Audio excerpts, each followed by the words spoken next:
Hey out there, this is Friday, April 27th, 2018, and it's just about 9:29 in the morning here in Northern California. And I'm going to do the usual thing today, talk about a lot of different stuff. I kind of wanted the theme to be, having the right attitude about demanding justice, not only in America, but for humanity at large. And what exactly I'm talking about there. I personally feel very grateful, very lucky, very blessed. Um, and it's all relative because, as far as material things, money and expensive things, I really don't have a lot of. Uh, and again, I'm speaking relatively, a generalization. But I have a lot more than people that are dying out on the streets in America. Something the Chamber of Communists doesn't touch.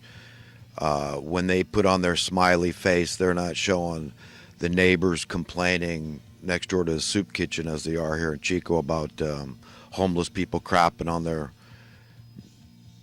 sidewalks and yards and alleyways, wherever, apparently.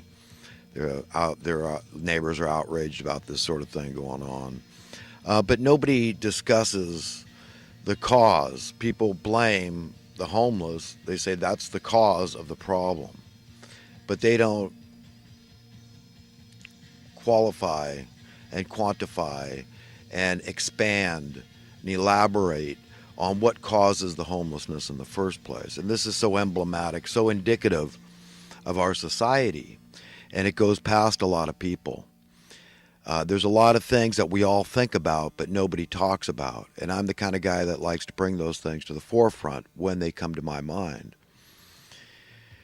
Because I feel like it's critical for us to get out of our mesmerized state, our zombification that we've been trained for, this wanton confusion and the accompanying ignorance that is so, it's rife in the land. It's everywhere. It's ubiquitous. And I've partaken of plenty of it myself, and I know I probably still do. We're masters of self-deceit, I believe, from birth. So we have a way, it's almost like a survival mechanism to try to shut our eyes and to play the ignorance is bliss card at will. And this is what we do, and this is why so much stuff stays hidden. And it doesn't even come up in conversations typically. But we really need to talk about what's going on here and the roots of humanity's problems and why they don't get solved and they just seem to get worse. I mean, what I'm talking about in terms of demands is just simple progress. I just want to see progress, that's all. And it has nothing to do with political affiliation. I don't give a crap about socialists or capitalists. I don't want to hear this crap. Left, right, okay, Republican, Democrat, it's all just made up nonsense to keep the problems from being solved. That is the main goal, okay, of the controllers, the New World Order cabal, all these people that are involved in manipulating humanity and training us to be stupid and therefore disempowered, because knowledge is power, right? But you've got to be accurate knowledge. It's got to be real, true wisdom that can be checked out, even biblically if necessary. Okay, so it's got to really hold water, the truth that we espouse. And so often people's truth doesn't, and it really alarms me, and it troubles me, because sometimes I feel like there's so few people that are really willing to carry the cross, to say it like it is. Don't mince words, just spit it out. All the preachers out there, all these commentary, these political commentators like Alex Jones and his reporters and all his guests. I mean, it's all a lot of political commentary, but they don't. Do they even know what the word means? Do they know that it really is all about money? You know, I bring up the Chamber of Communists. I mean, it's all about money. They have a head count. Everybody knows that schools get their money based on how many pupils they have. And this is what puts a demand on markets. People say, oh, no, they just want all the immigrants in the world and the refugees because they want to drive down wages. That's their evil plan. And I think to myself, they didn't need that to drive down wages, okay? And by drive down wages, wages have gone up. Okay, wages in the mid '60s were about $1.50 an hour. So what am I talking about here? They've gone up and down. Yes, they've gone down relative to the worth of the currency, dramatically gone down. Okay, so in order for $1.50 an hour, the buying power of $1.50 an hour 50 years ago, okay, 55 years ago, would have to be over $40 an hour typically. And that sounds outlandish, it sounds hyperbolic, but it isn't. David Knight's done the research, and he concluded that yes, it's all mathematical. You can do it. It's over 90% devaluation, debasement of the dollar in the last 55 years since the assassination of JFK, the coup d'etat, okay, when America started going downhill. And it's been incremental, it's been gradual, like a frog in the water, it doesn't jump out if it doesn't, but if we could look back and they tried to do this overnight, people wouldn't take it. They wouldn't say, "Oh, what do you mean my house doesn't cost $8,000, anymore, and I can afford it on minimum wage income comfortably and support my family? What do you mean that it's going to go to, I'm not going to be able to own, and my rent's going to be 1,500, 2,000 bucks a month for a house for my family, 2,500." See, California is way ahead of the curve. The rest of the nation needs to know what they're headed for. As goes California, so goes the rest of the nation. The mainstream media just props up this idea and just promulgates this idea that high housing costs are a good thing because of the way they tell you euphemistically, and they spin the story. Oh no, this is good. Well, it's bad that your gasoline tax. I mean, that's cost of gas. We'll focus on that. Tell you how bad that is. Gee, you're going to pay more at the pump constantly. When the gas is going up, and it goes up and down. We all know it's always been going up and down. Okay. And who knows when it's going to go below a couple bucks. It could happen overnight. These kind of things change with the gas.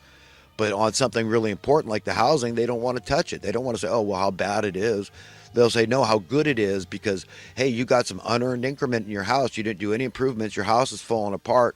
But guess what? Magically, it went up in worth." And they don't tell you what that term is in real estate school. Everybody knows it. It's called an unearned increment, which sounds suspiciously like ill-gotten gain to me. No improvements, nothing, just magically your house went up in worth. Okay, which means your money is worth less. People don't think about this. They just think, you see, they're small-minded and they're narrow, short-sighted, okay? And they don't think, what's it going to be? If I have to sell this house and I want to move somewhere else, am I free? You're not free to do that because you're going to pay more. Guess what? Your property taxes are going to go way up too. I mean, if you bought your house at 100 grand and you say, "Wow, it's worth 300,000 bucks now. I'm, rolling in the dough and I can borrow money and get equity out of my house and buy a new car anytime I want. And I'm feeling pretty good. My numbers look good. Sorry you didn't jump on the homeowner bandwagon soon enough, buddy, but I'm going to revel in this and just enjoy it." And it's short-sighted because what are you going to do? Are you free to move anywhere you want to move?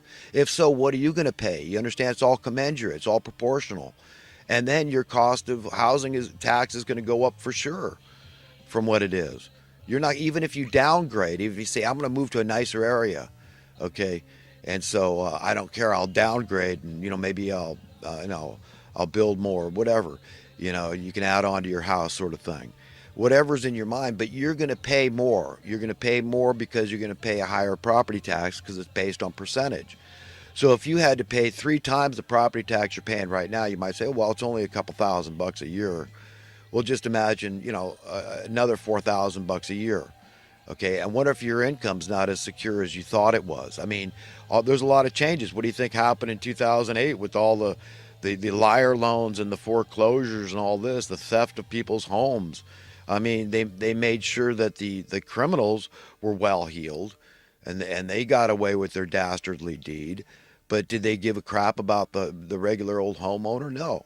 They didn't give a crap that he was seen to be well heeled. Okay, they bailed out the criminals that caused the problems. Do you understand how this works? And I'm just trying to help people to understand the correlation, the direct correlation, just like a scale attached at the hips, okay? A scale is.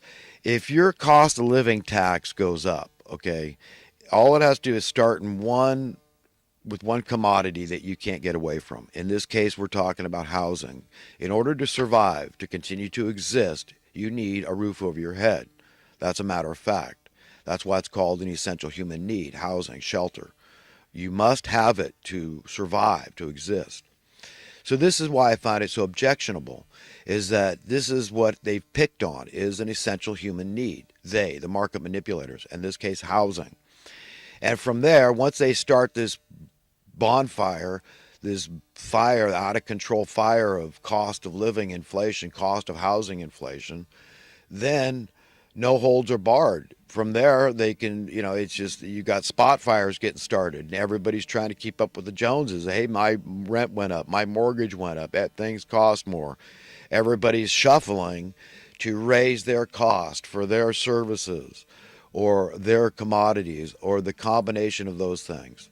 And so you see how this inflation happens, this cost of living tax inflation, and the concurrent simultaneous debasement of your currency. So your cost of living tax is going up. It's very simple mathematical equation, scientific equation, physics, you name it. Okay, your worth of your currency goes down. So your currency is worth less as your cost of living tax goes up. It's a no-brainer. It's self-explanatory. Okay, it's self-evident. It's axiomatic. It's something a child can totally understand. Now that is anti-progress. That's what I'm talking about. We need to know what our demands are. Our demands are progress. So how do you have progress? You go the opposite direction, which is what is supposed to happen under capitalism. Any form of true capitalism includes supply and demand, okay?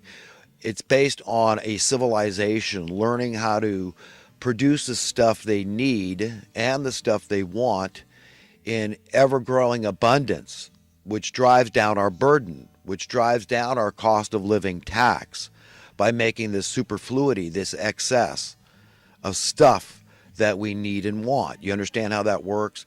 That's what happens under capitalism. There's competition involved. Okay, the 2008 bailout, for example, was anti-capitalistic at its core. I mean, it's just so glaringly anti-capitalistic. Those people should have lost their butts. Okay, you overextend yourself, you act recklessly, and when it comes to lending, okay, you blew it, man. You're in a whole heap of trouble. Okay, you're going to lose your butt. You and your family should be homeless. Do you understand? But instead, they're making those they inflicted the damage on, they're making their victims homeless. And they socialize the debt. You understand? We all end up paying this debt through the debasement of the currency, through maintaining a high cost of housing tax and all the implications thereof, all the ramifications thereof, all these spot flyers of cost of living inflation from services and commodities, okay? And so I just want people to understand that it's not for lack of, hang on a second, I got to plug my computer in. Continuing here. So it's not for lack of solutions, okay? You got to understand that. And I'm not being overly cynical here. No, it's really very true. There's a mass of simple solutions. But remember, if we solve our problems as a civilization and we find freedom, and that's what it all comes down to, freedom, okay? Because freedom, when it comes to happiness, is at the top of the list. We've got to be free, and we must be completely free, absolutely free, totally free. And what I mean by that is we have to be free from the money masters of misery that have inflicted this on us, these top money lovers. It's very biblical. It goes back to what Jesus taught. The love of money is the root of all evil.